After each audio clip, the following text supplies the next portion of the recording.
എല്ലാവർക്കും നമസ്കാരം. ഞാനിപ്പോൾ ഉള്ളത് നമ്മുടെ നാട്ടിൽ തന്നെ അമ്പലത്തിലാണ്. കടുമേനി കടേക്കര ശ്രീ വട്ടക്കയത്ത് ചാമുണ്ടേശ്വരി ദേവസ്ഥാനത്ത് ഈ വർഷത്തെ കളിയാട്ട മഹോത്സവം ഭംഗിയായി നടത്താൻ തീരുമാനിച്ചിരിക്കുകയാണ്. ഈ മാസം 21, 22, 23 തീയതികളാണ്. 21-ാം തീയതി ഡാൻസ് പരിപാടിയാണ് കുട്ടികളുടെ. 22-ാം തീയതിയാണ് ഇവിടെ തെയ്യം തുടങ്ങുന്നത്. അന്നേരം ഇവിടെ ഒരുപാട് കുട്ടികൾ, യുവജന കമ്മിറ്റികൾ ഇവിടെ പണിയെടുക്കുന്നുണ്ട്. നമുക്ക് ഇന്നത്തെ കാഴ്ചകൾ, ഇവിടുത്തെ അമ്പലത്തിൻ്റെ കാഴ്ചകളും കാണാം. ഇവിടുത്തെ കുട്ടികൾ സ്ട്രോങ് ആണ്. എല്ലാ കാര്യത്തിനും, തെയ്യം വരെ ഇവിടെ എല്ലാ കാര്യത്തിനും മുന്നിട്ട് നിൽക്കുന്നത് യുവജന കമ്മിറ്റിയാണ്. അന്നേരം ഇവിടുത്തെ പണി ആരംഭിച്ചുകൊണ്ടിരിക്കുകയാണ്. ഇവിടെ ഇതാണ് ഞങ്ങളുടെ കടുമേനി ശ്രീ വട്ടക്കയത്ത് ചാമുണ്ടേശ്വരി ദേവസ്ഥാനത്ത് ഉള്ളത്. കുട്ടികളെല്ലാം ഇവിടെ പണി തുടങ്ങി.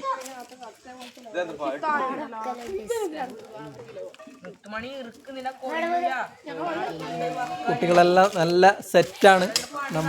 നമ്മുടെ നാടിൻ്റെ ഒരു തെയ്യാണ് കടുമേനി കടേക്കര ശ്രീ വട്ടക്കയത്ത് ചാമുണ്ടേശ്വരി ദേവസ്ഥാനത്ത്. എല്ലാവരെയും സ്നേഹത്തോടെ നമ്മുടെ നാട്ടിലേക്ക് ക്ഷണിക്കുന്നു. കടുമേനി ശ്രീ വട്ടക്കയത്ത് ചാമുണ്ടേശ്വരി ദേവസ്ഥാനത്തിലേക്ക് എല്ലാ സ്നേഹമുള്ളവരെയും ക്ഷണിക്കുന്നു. ജനുവരി 21, 22, 23 തീയതികളാണ് നടത്താൻ തീരുമാനിച്ചിരിക്കുന്നത്. എല്ലാവരെയും ഒരിക്കൽ കൂടി ക്ഷണിച്ചുകൊണ്ട് നിർത്തുന്നു.